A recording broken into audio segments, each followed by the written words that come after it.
Hey everyone, this is Matt, and in today's video, I'm going to be going over a few things, a few topics, right?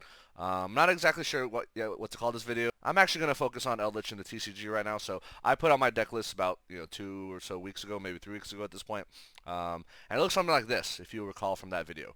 Or at least this is the summarized version of that video. If you didn't want to sit through the hour and a half, 2 hour Eldlich video, so this is what I won locals with. This was really good. I'm going to go over a few changes that I want to make. Um, and the changes that I've been playtesting and think that are going to improve the deck. Now, just because I won this deck doesn't mean it's like, I'm never going to change anything again. No, you always got to be playtesting, always got to be trying out new things. So here are the changes that I'm going to be making. All right, so let's start off with the following. I'm going to be cutting non-fusion area. This card did not come up at the locals tournament. I feel like the only real matchups where it would come up are like tier limits and like branded matchups, but I don't know. I feel like we got pretty good coverage with those already, and in fact, I'm gonna make another change that y'all are gonna see soon. But so non-fusion area out of the side deck. I am moving Witch's Strike into the side deck. All right. So why am I doing this? So Witch's Strike was much better in the main deck before the Power of the Element stuff came out. I felt in the sense of it was a lot easier for it to resolve, like in the sense of okay, like they opened their, you're against an opponent who has the adventure package because there was a lot of adventure running around before the Power of the Elements, and they always opened it and try to put out their Omni Negate first. So then, like going first against them, you have Switch and Strike set. You can just like flip it, end the game like immediately, right? Whereas if you think about like in Power of the Elements, like okay, the Sprite deck matchup, right? Let's say you're going first, you set Witch of Strike. They're not gonna necessarily they're not necessarily gonna try to make Toad to break your board. Like they might put out a Sprite Carrot to try to prevent you from reacting to your players or like going to access code or Zeus or whatever. But the actual negating of the activation, like let's say Toad, right, won't necessarily come out against you if you're going um, if you're Eldritch going first against Sprite, right? So I think in that locals where I won, I went undefeated. I actually lost the coin toss and went second a lot of game ones, which is why Witch's Strike did actually come up and I was able to resolve it. So I do think Witch's Strike in this current format a lot better going second right now than going first. Simply because you're just not seeing adventure anymore, right? And so like that early Omni Negate that they put out is like not as prevalent. Like, I mentioned Sprite Carrot. Sprite Carrot is a negate for spell traps, but it negates the effect, does not negate the activation. Therefore, you cannot flip Witch's Strike on it. So, although as a consolation prize, you are seeing more Ghost Bells, a little bit more, and Ghost Bells you can, it does negate the activation. You can flip Witch's Strike. So, I think Witch's Strike on the side deck makes a lot of sense here. So what are we replacing in the main deck? So I'm actually making a few. I'm actually going to put two Rivalry of Warlords in the main decks. I actually mentioned this a number of times during my actual Eldlich profile video that, oh yeah, you feel free to take out this and put a Rivalry, feel free to take out that, put a Rivalry. So I teased the idea of main decking Rivalry, right, a number of times in that video. In fact, if you watch my Flu deck profile, I actually do main deck Rivalry. I think Rivalry, if your deck is capable of main decking 3 Rivalry, it should. And in fact, I'm going to go ahead and take out one Gozen match and put in 3 Rivals. So we're actually going to be at 3 Rivalry and 2 Gozen match with 2 Shadow Imprison in the side deck and Witch's Strike in the side deck. Yeah, no more non-fusion area. So I think this profile is actually a little better. Rivalry hits um, tier limits, especially danger tier limits, because danger tier limits is like almost an entirely dark deck, right? Like when I was playing against like danger tier limits and at locals, I was able to hit them with Gozen because they normal summoned what is it? Rhinoheart, which is a water, right? So their preferred opening play is normal summoning of Rhinoheart, but what about their non-preferred opening? Like what if they don't have Rhinoheart? Then they go into darks and then Gozen will kind of do nothing. So yeah, so let's go ahead and like knock down Gozen 2. Still good, right? Amazing against Sprite. Definitely can hit freaking tier limits, especially when they go into like, some of them go into Sprite Elf, some of them go into Curious, which is a light monster. There's definitely a number of ways that you can hit, tier limits with Gozen match. But I just feel like Rivalry is just a little better right now. Yeah, than Gozen. So yeah, we're at 3 Rivalry in the main with 2 Gozen. So, and one thing that's really cool about these floodgates is Now that we're running essentially 5 copies of Solemn Strike, right? Like we have like 2 Draco Utopian Aura, 3 Solemn Strikes, right? I feel like these floodgates are even more powerful going second, in the sense of okay, so a lot of times you go second, you flip a floodgate, it baits out one of their negates, right? And then you go do something else or whatever, right? But because now that we have 5 counter traps in the main deck that can basically just say no to like whatever monster negate they have, like let's say you flip Skill Drain, they chain Toad, or you flip Goes and they chain Toad. You chain Solemn Strike or Draco Utopian, which now they have 5 copies. You have a greater than 50% chance of seeing one of these in your opening hand, and you have a much greater than 50% chance of seeing one of these floodgates in your opening hand, right? So from playtesting online, there's a lot of scenarios where like you set a card, right? One of these floodgates, and then you protect it with one of these, right? So yeah, very very good. Yeah, so I'm definitely feeling this right now, and that's how I'm going to play Eldlich going forward for the time being, right? Until there's like a ban list or some major change. So yeah, my like the deck profile I showcased, before these changes and like that I actually went with, still good, but I just think that these will make just things a little better. All right, so that's the change. So I'm gonna go ahead and save it here. People ask me about side decking in Eldlich. Oh, how do you side deck? So I guess like I don't know. You should like the ability to side deck and like knowing what cards you need in a given scenario situation. Like it's, I mean, as decks change, like you can't be told how to side deck every time. Like I'll give you some examples of how one would side deck, right? So let's say you're going against Sprite, right? It's game two, or let's say it's game two. Let's say that you lost game one, and you get to choose to go first, right? So they knowing you're a back row deck, they're going to side in back row clear. So the first thing you do is you put in your back row protection. I would put in like all 5 of these counter traps, right? 3 copies of Solemn Judgment, 2 copies of Dark Bribe, right? To make sure that your back row's protected. Okay, what would I take out? I'd take out 5 cards, right? Honestly, take out like your 5 least useful cards, I would say. Um, and I guess at this point it would probably be, um, well, Deep Air is really. Let's see. I guess like in that tournament, I never actually lost to Sprite, so I never had to side for going first. But um, well, let's take out Punishment. Why not? And let's do. You can take out either 3 D barriers or 3 Torrential Tributes. The thing about D barriers, like, yeah, I guess you can just stop their Xyz plays, but like Sprites are really good at having plays even when they can't Xyz summon, right? Because they have access to red, which is a monster gate, no extra deck required. They have access to Carrot, which is a spell trap negate, and they have an access to Jet, which can search smashes and smashes as banners, right? So um, maybe even a Torrential Tribute. Yeah, like just take out your weakest cards, right? Keep all your floodgates because all of these hit for Splight, right? All of these. Definitely your solemn. You don't want to. You definitely want to keep your counter traps. Um, and then let's see. So we took out punishment. Let's take out. I want to keep my pots because my pots are going to help me see these cards, right? So maybe we take out D-Bear and keep Torrential Tribute, right? D-Bear is a lot better against tier limits anyway than against Sprite. So maybe this could be what your board looks like, right? Um, because like the thing about Torrential Tribute is like okay, you can try to blow up the Sprite monsters, but the Sprite monsters are all kind of weak, right? It's like I don't know. Honestly, you could do either or. I like keeping Torrential because blowing up boards and killing things is fun, right? More than like one turn of just preventing XC summoning. Especially since like the best Xyz play they have is like a Zeus, and there's so many ways of stopping Zeus. Like literally half this deck stops Zeus, right? Torrential Tribute stops Zeus, or any Xyz summoning that goes into going into Zeus. Skill Drain stops Zeus. Rivalry prevents Zeus from being summoned. Like these 3 Solemn Strikes stop Zeus. The 3 Solemn Judgments stop Zeus. There's so many ways to stop Zeus. I don't think we really need a D barrier. Like if you're game 2, you're going first against Sprite, you know, uh, what should you keep? So that's how I would decide for going first.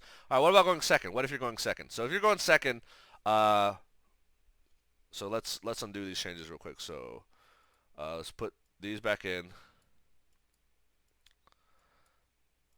Okay.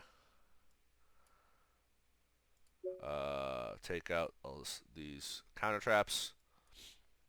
Remember, the Dark Bribes and Solemn Judgment for back row protection, right? Alright, you're going second. So what do you want to do? You want to put in everything here. 3 Sphere Mode, 3 Lava Golem, and 2 Witcher Strikes.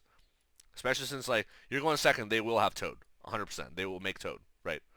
Okay, so we just put in 8 cards. Ooh, what do we take out? Well, first of all, Duality has to go. Why? Because, for those of you who don't know, Duality says you cannot special summon the turn you activate this card. So this literally locks you out from using Lava Golem, so it has to go, right?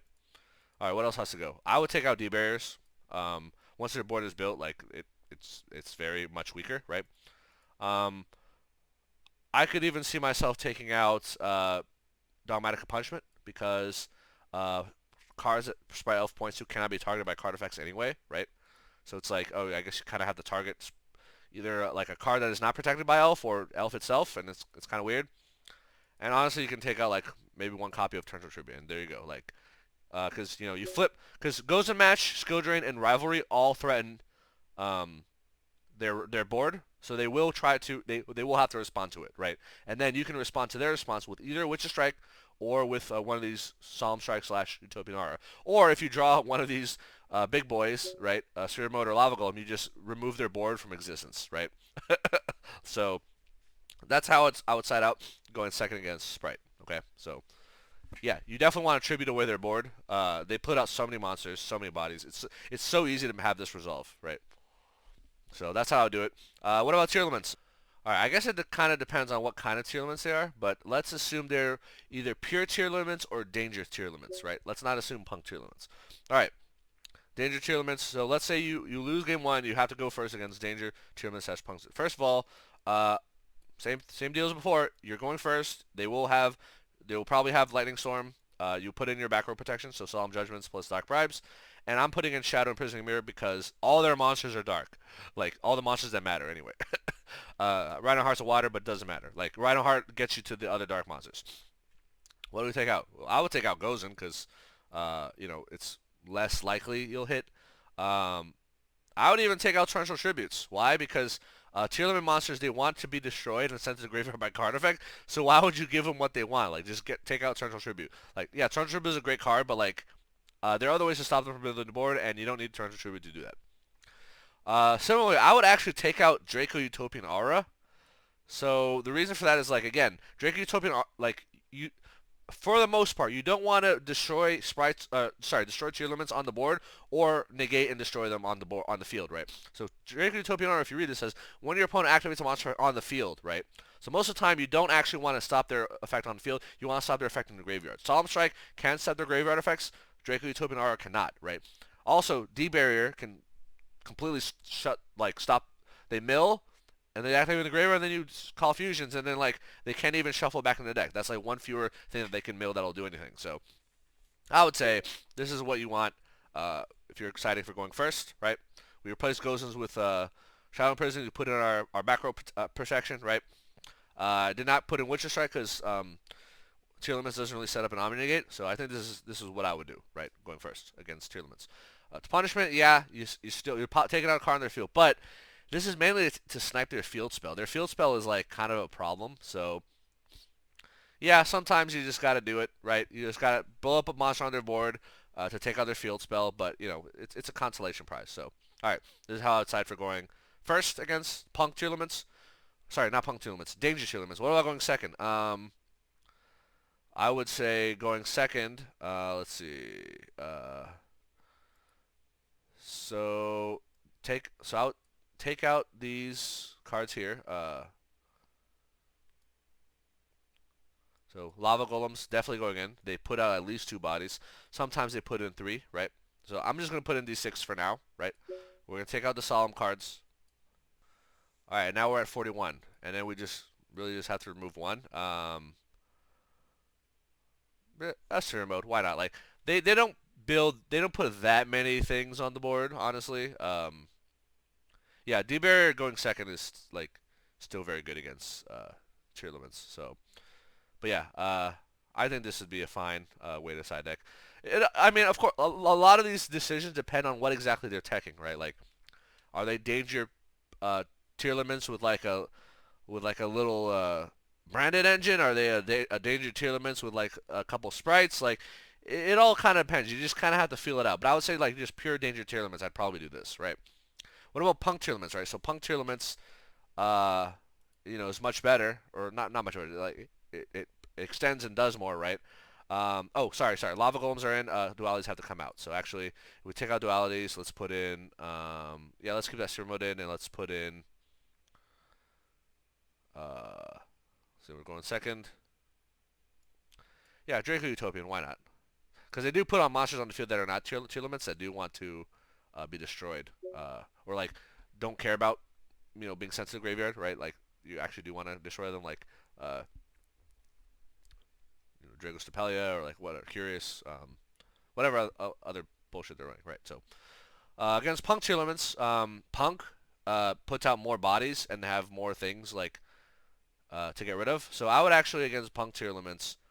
That put my Gozens back in because Gozen is really good against Punk's tier limits because they definitely put out monsters that are not just darks, right? And they're likely to put in Barone de Fleur, so I would actually put in Witch's Strike going second against Punk tier limits. What would I take out? Honestly, probably, let's see. Punishments can come out. Don't really need those. Yeah, basically like you're putting in stuff that is like best against the matchup and will probably like and take out stuff that are probably not as good as some of those other cards, right? So let's see what we have here. So we have so we're going against Punk tier limits. When they set up their Barone, the Wishing Strike is gonna be very important. Goes and match is a good way to bait it. They're still gonna rely on Dark Monster Fest, so we gotta take two out. I mean, can probably take out like D Barrier at that point, because I mean they don't just rely on fusion summoning; they also rely on synchro summoning, right? So it's like, well, um, like calling fusions, like they can still do synchro plays. So yeah, something like this. It also like depends, like, um, like what spicy text they have. But yeah, but in general, you're going second against one of these decks. A Lava Golem slash Serum is going in, and because Lava Golem is going in, Duality pretty much has to come out. Um, Witcher Strike goes in only if they set up a board with an Omni Negate, right? And then just make sure you have the right floodgates. Like, does Goes in a Ravelry hit everything? And if not, take some out and maybe put in Shadow and Imprisoning Mirror, right? And then Solemn Strike should never be cut. A Drake Utopian can be cut against like pure danger tier limits, just because like, and actually I would take out this D barrier and put in the second Utopian here. Um, yeah, something like this against Punk tier limits specifically. So yeah, that's just an example. Like get a feel for it. Like see what they do in game one, right? How they play. See which of these cards makes the most sense. Um, and just kind of feel it out that way. So yeah, that's how you side. An example, it's like not the only way, and like depending on what other little engines or packages they're teching, like, oh, what about a runic sprite, or what about runic evil twin sprite? Like folks, just figure out which cards make sense based on what they're actually playing, right? Like what hits each package, right? Oh, it's like Rivalry and War and Goes and both hit the evil twin package. Keep it in, like it stays in, right? Like just be smart about it. Is what I'm saying. Yeah, I can't really. I'm not gonna give you every single matchup, but just an idea. Sometimes like depending on what kind of back row removal they have, you might want to keep Solemn Judgments and or Dark Bright. What do I mean by that? So cards like Lightning Storm evenly in the match, Harpy Teledus, so yeah, you want Dark Bribe, you want Judgment. What about Twin Twisters? Twin Twisters is a quick play spell, right? It's good going first or second, right? So Harpies, Lightning Storm, evenly matched. Most of the time they side in if they know they're going second, and then you have your counter traps ready. Maybe you have Heavenly Prison ready. But if they know they're going first, they might side those out because they're not as good going first, or they'll side some of it out, right? But Twin Twisters is good going first or second, right? Like, they can set up a board, set Twin Twisters, pop 2 weak cards in your turn. So, um, or whatever. So if you think they're gonna have Twin Twisters, or you suspect quick play, or you don't think you need this many cards to deal with their main deck, then yeah, put in like the more back row protection, even when you're going second, right?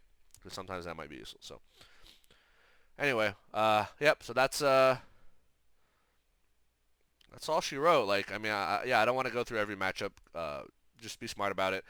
D-Barrier, will say, like, it's really, against like a Telements deck that relies on fusions, like, and does not use synchro. So like branded Telements, danger Telements, Shaddoll Telements. You definitely want the barrier kept in no matter what. Against punk Telements, where they can get by pretty well with synchros, you probably can take it out. All right, folks. What about Master Duel? Eldlich deck in Master Duel. Now that branded Despia got all their shiny new support, what exactly are we going to be doing with our Eldlich deck, right? So I already hit Diamond 1. This happened before the branded stuff came out. So I'm not actually going to be climbing until, I guess, October, right, when the ladder resets again. So I won't actually have to really deal or care that much about them. So, but I will still play some games in ranked just so that I can get a feel for what cards I should be teching. But let's go break down some of the changes here. So one thing that I want to be doing, and I've thought about doing, again, none of these changes are final. I just want to give you all something to get excited about, or like to give you a head start, right? These still might change. First thing I'm gonna do is I'm gonna drop this guy here, Zeus. I can't remember the last time I summoned him. Like, yeah, he's cool sometimes, but most of the time you're not summoning Zeus. I'm taking him out, and I'm gonna put in Dark the Dark Charmer, baby. Let's go. So for those who don't know, we just got Dark the Dark Charmer, the best of the Charmer Link 2 monsters released, and yeah, he links by making a using a dark monster's material, and he revives an opponent's dark monster from the graveyard. Guess what? DPE is a dark monster. All the branded monsters are darks. Play this monster, right? So, yeah. Zeus is out. Dark the Dark Charmer's in. Wait, how do you make them? Who's our dark monster? Lord of the Heavenly Prison. Bam, right there. You ever summon Lord of the Heavenly Prison, you decide, I don't need a 3k beater anymore. You just go ahead and make a dark, right? Maybe it'll lead to a better OTK, right? Because technically a 3k beater, plus let's say like a Conk or whatever, or like an Eldlich, right? You can link these away in the dark, revive their DPE or revive their Mirror Jade, right? And then revive Eldlich from the graveyard at 3500. You have 1850. You can maybe OTK. So yeah. Plus, guess what? If you revive their Mirror Jade, you can use its effect, and guess what you can send as cost?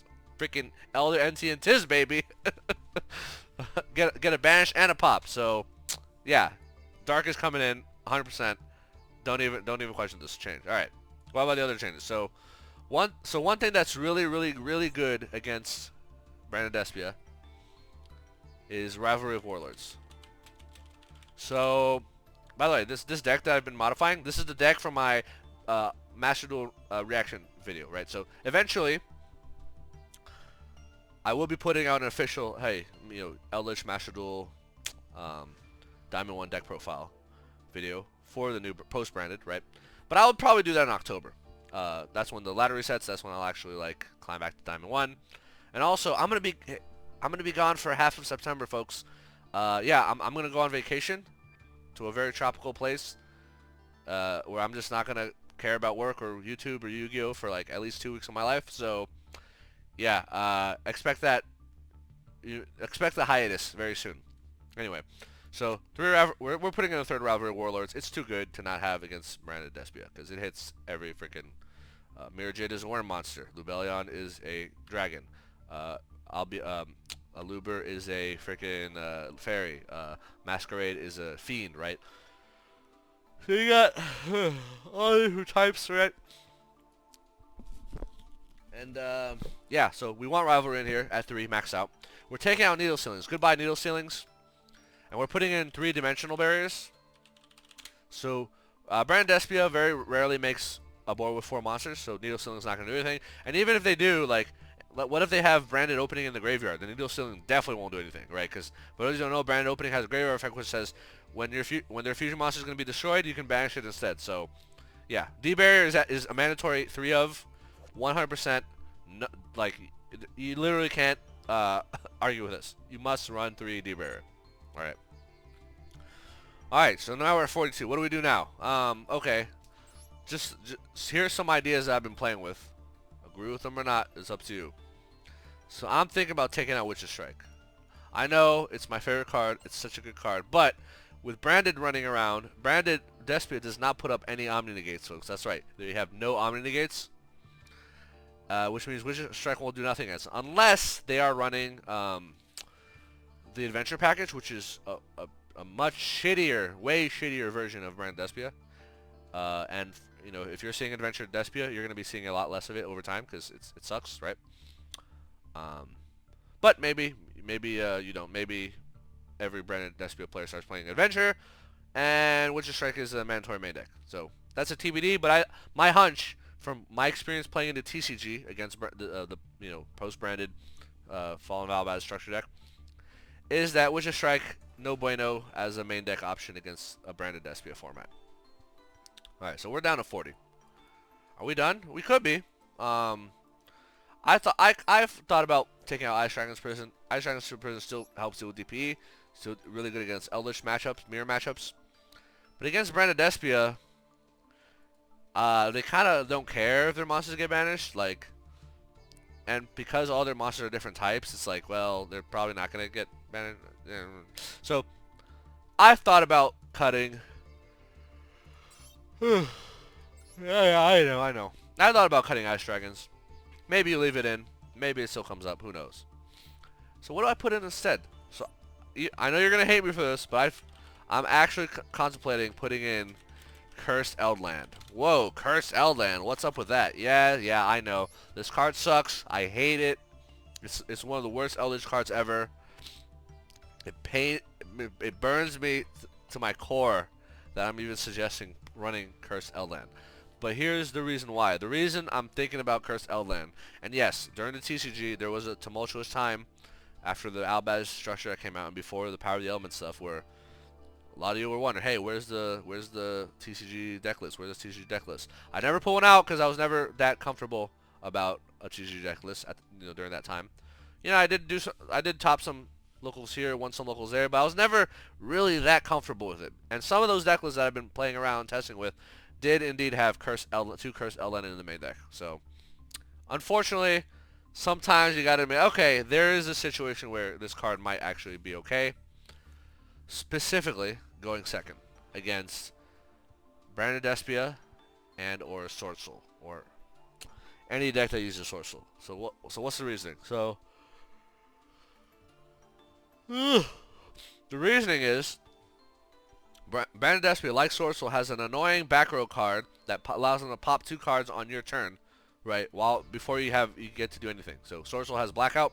Branded Despia has Branded Red, which almost always summons Guardian Chimera, which will almost always pop 2 of your cards. So yeah, that's annoying. So how do you deal with that? Well, one way you deal with that is you snipe the card so they can't use it. So against Sword Soul Blackout, they search Blackout to their hand. It does not search directly onto the field. So if they set multiple cards, you don't know which one it is. So it's like, so Cursed Eldland searches you Eldlich from your deck to your hand, and then you send Eldlich to the graveyard to snipe their back row. That's how you use it against. So against Branded, you want to, because the way they search Branded in red, you know exactly where it's set. You know which spell trap zone to send, right? So you play Cursed Eldland, you search Eldlich, Eldlich goes to graveyard, snipes Branded Red. They have to chain it, essentially. And they chain it, let's say they make Guardian Chimera, it does nothing. So, and then you can just continue and don't worry about the pops. Against Sword Soul, it's like, okay, you don't know which one the back row is Blackout, but if they have Baron de Fleur, they might just negate your Eldlich anyway, so. But, you know, maybe it'll come up. So, going second against Branded Despia, Cursed Eldland is actually pretty good. Like, not gonna lie. So, again, maybe it's not worth it. Maybe, instead of Cursed Eldland, we just go ahead and put in 2 Lava Golems. Whoops, Lava Golem is singular. Maybe, right? Branded Despia boards, oftentimes, instead of ending on 3 monsters, might end on 2, right? Lava Golem is just more gas for going second, right? Obviously sucks if you going first, right, and you draw these monsters, but you know, if you don't like, if Cursed Eldland makes you sick to your stomach like it does me, because also sucks going first, like it's bad, right? Yeah, but for now, I'm gonna play test with this because it did work me for some amount of time in the TCG. It worked for me. Maybe it'll work for you. So most of the time, you want Cursed Eldland to search your Eldlich to your hand because you want to send Eldlich to take out one of their cards. If you already open Eldlich, then use Curse Eldland to search one of your Golden Land traps. You only have 3 of them, so just pick one, right? When Curse Eldland leaves the field, you get to mill an Eldlich card, right? You always mill the Eldlich monster. Do not mill a Golden Land trap because you're wasting its recyclability. You don't need to do that. Unless you have no, like, you just don't have any, right? Because, maybe, you know, let's say you play Curse Eldland and then they got rid of it, you couldn't search anything. Then, yeah, maybe mill a, but I would still mill an Eldlich monster. It's just way better, right? You get your Eldlich monster in play, you threaten them with a 3500 beater. It's just really good. So, yeah. And by when I say it's really good, not Curse Eldland is really good. Eldlich in the graveyard is really good. That's what I'm saying. Curse Eldland is not a really good card. This is one of those cards where I hate to have the fact that I'm playing it. Or maybe you say, you know what? Screw that. I hate Curse Eldland because it's a suck card. I miss my Witch's Strike. Hey, I hear you, folks. I already miss Witch's Strike. I haven't even, like, climbed to Diamond 1 without it yet. I already miss it. So maybe it's like, I still see Adventure. It's still everywhere. It's still the better deck. It's still better than Branded Despia. Then go ahead. Run Witch's Strike. One other thing I'll tell you about Curse Eldland, by the way, is let's say you're against a freaking Flu player, right? And you're going second. You know what's really annoying to deal with if you're going second against Flu? It's really annoying to deal against Barrier Statue. It's really annoying to deal against Dreaming Town, right? Curse Eldland lets you, if you use it to search your Eldlich, and then send your Eldlich to the graveyard, you can take out their Barrier Statue, you can take out their Dreaming Town, or at least force them to flip their Dreaming Town prematurely, right? And then it basically accomplishes nothing for them, right? So there are a bunch of problematic back row. Maybe against the Synchro Hulk, you try to snipe 9 Pillars of the Yang Zing. At least force out one of their negates, you know? Like, why not? So yeah, that's what I have to say about Curse Eldland. I don't like it. I hate it. It's an awful card. But maybe because of the branded stuff, we have to run it now. Maybe. I don't know. Just I'm still playtesting with it. I still gotta play it out more. Because it's so hard to let go of Witch's Strike. You know, it's like so many satisfying moments, so many easy wins that Witch's Strike has gotten me. That there's no way it could, like, Curse Eldland could ever measure up or live up to the shadow, the hole that the Witch's Strike has left in my heart. You know what I'm saying? So that's, y'all always keep asking for deck lists. Stop asking for deck lists. It's not gonna make me put them out any faster. I'm gonna put them out at the speed I'm already doing it. And if you can't wait, then go on my channel, type in the search bar, Eldlich deck profile or Eldlich Master Duel deck profile, and you'll find it. I put the dates on all my videos so you know which one's the newest. Just look at that list. Is this me farming clicks on YouTube? Probably. I mean, yeah, I'm getting more clicks by telling you this. I guess. I don't know. Someone suggested that every video I put a screenshot or an image of my deck list. I could do that, but that requires more video editing, and I don't want to do that. Some of these videos I make, I don't edit anything. Did you know that? Some of these videos, there's obvious signs of editing, right? But there's a lot of these videos where it's just one take. There's no editing involved, and I don't want to have to edit every single freaking video by doing that, right? Or like, I don't know. Stop asking for deck lists. I'm not gonna put them out any faster. You know, I'm not gonna get a change of heart. I'm not gonna remember. Oh, I forgot. I need to put out deck. No, I know when I'm gonna put on my deck list. Right? Just stop asking, please. All right. Anyway, so there you go. There's a Master Duel list for you. Maybe you'll have success with it. Let me know in the comments. I mean, especially if you haven't even climbed to Diamond 1 yet. Yeah, let me know how it goes. Cause I'm already Diamond 1. Haven't had to deal with this branded stuff. Probably won't until October. But I will be playing ranked for fun with this deck, just for playtesting purposes. But yeah, one thing I'll definitely say, which you should absolutely follow if you take anything else from this video: 3D Barrier, 3 Rivalry, no exceptions in the main deck, no exceptions. They have to stay. Dark to Dark Charmer, way too good, way too good. Take out that Zeus. Literally, like, tell me how many times. Tell me if you ever actually resolve Zeus, like, with this deck, because I can think of maybe once or twice in my entire life playing Eldlich where I actually summon and use Zeus. So anyway, all right. So that's Master Duel Eldlich updates. Let's see what else we have. The last part of this video here, I'm going to react to the October 2022 OCG ban list. Okay, so they freaking dropped an OCG ban list. All right, I don't play OCG, right? You probably don't play OCG if you're watching this channel, right? This video, but the reason I want to bring this up, the reason I want to react and rant about this is because it's like Konami.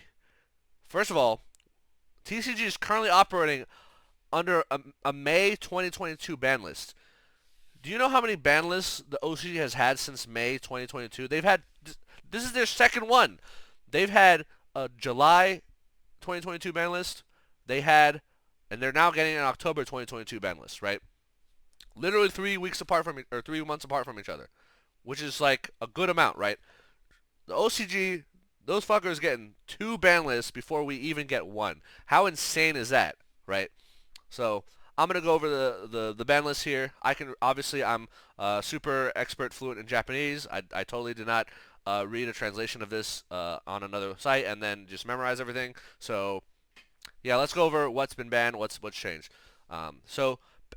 Cards that have been banned, so no longer named: Wandering Griffin Rider and Union Carrier. So Union Carrier obviously has been out of the TCG for a while. I think since like I want to say like the March 2021 ban list, if I'm not mistaken. Feel free to correct me on that in the comment section. Yeah, that card was always a problem because it was an extender, brought out a monster from the deck, right? As it attached it as an equipser, but come on, it was a monster searcher. It was like it's not much different from Hulk, right? I guess people abuse it because of the Dragon Buster, right? Would lock their opponents out of extra deck. So yeah, Wandering Griffin Rider. No more. Gone are the days of that free Witcher Strike resolution. So sorry, Eldlich players watching my channel.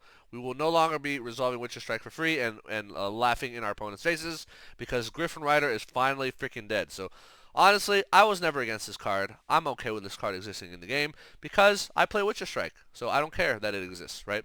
But I know a lot of combo players are butthurt that Nibiru is not can't resolve because they put up a freaking Omni Negate with 2 summons, right? And I feel the pain because honestly, when I played my other decks, when I played the Dark Magician, I played Subterror, I used to side deck Nibiru. I love Nibiru. It's one of my favorite hand traps in the game. My favorite hand traps in the game: D Shifter, followed by Nibiru, hands down. Those are the top 2 best hand traps, followed by Ghost Reaper and Winter Cherries. So top 3 hand traps in my opinion: D Shifter, Nibiru, Ghost Reaper, and Winter Cherries. So anyway, yeah. So combo players rejoice, I suppose. Griffin Rider's finally dead. I never really thought it needed to be dead. I just thought it just needed to be like way less consistent. Like, so in the OCG, they before this ban list, they limited Rite of Artemisia to 1. They limited Water Trenches of the Temple to 1. So you had one. So you basically had like 2 ways to get to this card, right? So the Red Treasure was way less consistent in the OCG. So I thought we should do the same in the TCG. We should limit Right to 1, limit Enchantress to 1. Keep Griffin Rider. Fuck it. Just keep it. Whatever. As long as this is not in every single game, right? But alas, they finally decided, you know what? This is just a problem card, which it is. So they just banned it. All right, cool. Limited. So this is limited to 1. All right. So what do we have here? Swap Frog. Yo. All right. So I've been saying that here in the TCG, because Konami is a shady, conniving, deceitful, money-hungry company, they would never, ever, ever, ever ban Toad or hit Sprite on the first ban list after its release. So Power of the Elements came out in August. I assume we're getting a ban list soon. Hopefully this month. I presume, right? Obviously, Sprite and tier limits are going to completely dodge everything because they're cowards, right? And all they care about is money. So, they're not going to ban Toad. In the OCG, they ban Toad, right? So I suggested, why not limit Swap Frog to 1, right? Swap Frog is just way too much gas for the Sprite engine, or the Sprite deck. It just gives them so many extensions and plays. Like, just limit it to 1. I think it'll really tone down the power level of the deck. Just limit Swap. You don't want to hit Toad, fine. Limit Swap Frog to 1. Swap Frog is not an expensive card in the first place. I'm guessing you're not going to reprint it. Just limit it, right? Like, get rid of it. Toad is still an expensive card, sure. You want Sprite to sell, fine. Keep Toad, like, for another ban list or whatever. But, yeah, Swap Frog to 1. That's what I say. But OCG, they banned Toad. Totally awesome, right? And then, honestly, at that point, didn't really need to hit the Frog engine anymore. But then they decided, no, we're also gonna limit Swap Frog. See, that's how bold OCG is. Speaking of OCG being bold, so just as a quick summary, they banned 2 cards, and they're literally limiting 10 cards, right? Like to 1, right? That's really ballsy for like a ban list that literally came out 3 months after the last one, right? Like, look how many cards are hitting.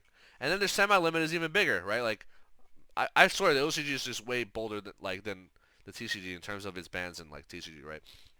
Um, so anyway, yeah. So swap Frog to 1. I thought it was unnecessary, but I guess Sprite is still an okay deck. Don't want them to exist anymore. We have 2 Ishizu cards to 1. That's hilarious. So the Ishizu cards, I think there's like 3 or 4 of them. They're all really good. They're all like pretty much 3 ofs in the Ishizu tier deck, right?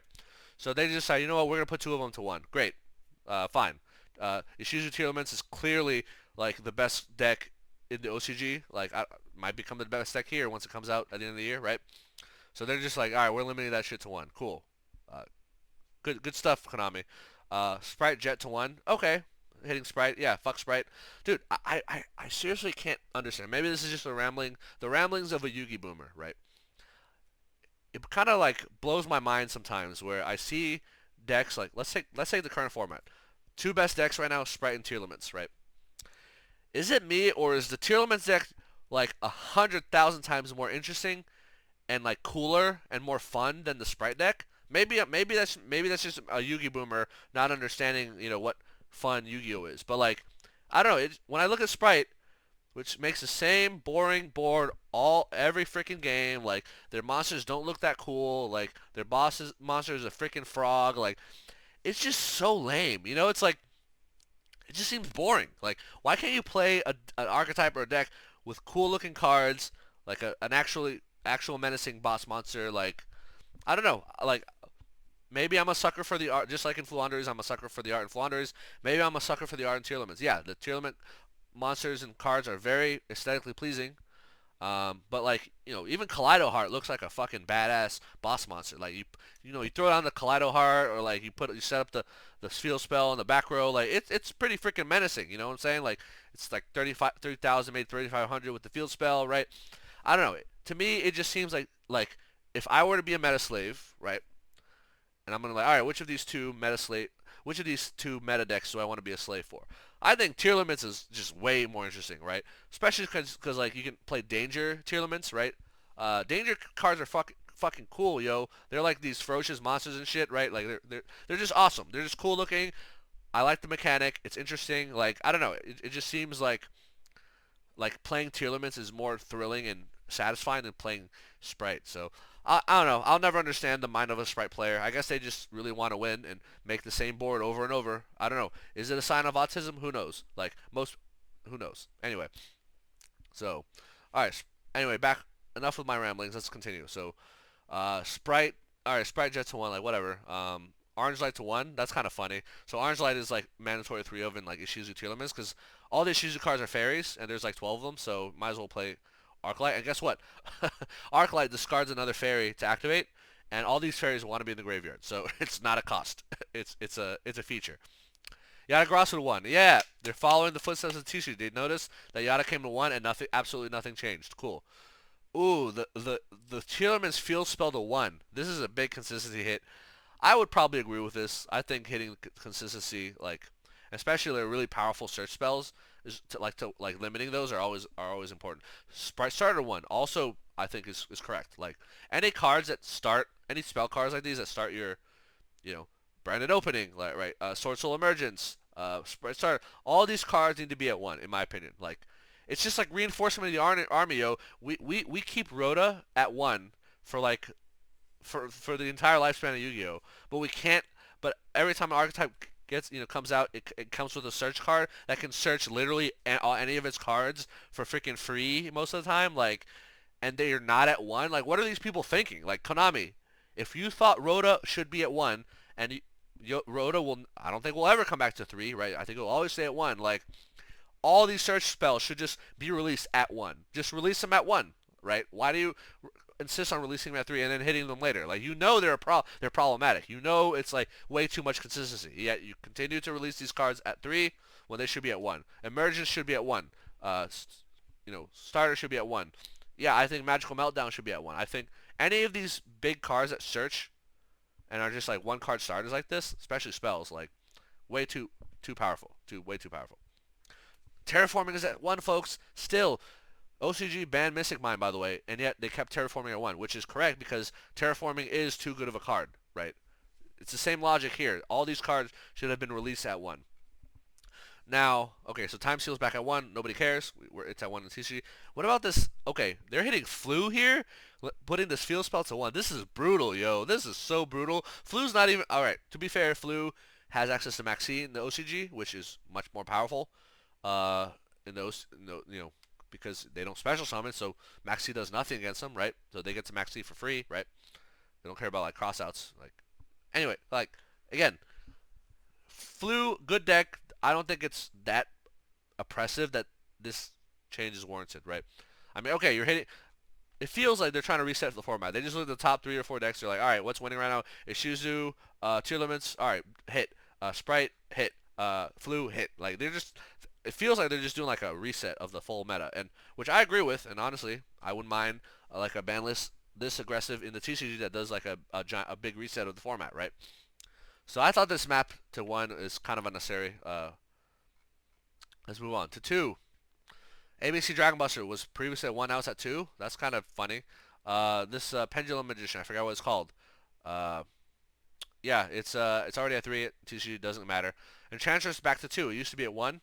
I guess if they ban Griffin Rider, like, I guess Enchantress to 2 is okay. I guess Illegal Knight is still a thing. I don't really care about it. So whatever. I guess if Griffin Rider's banned, this will come back to 2. Like, why not?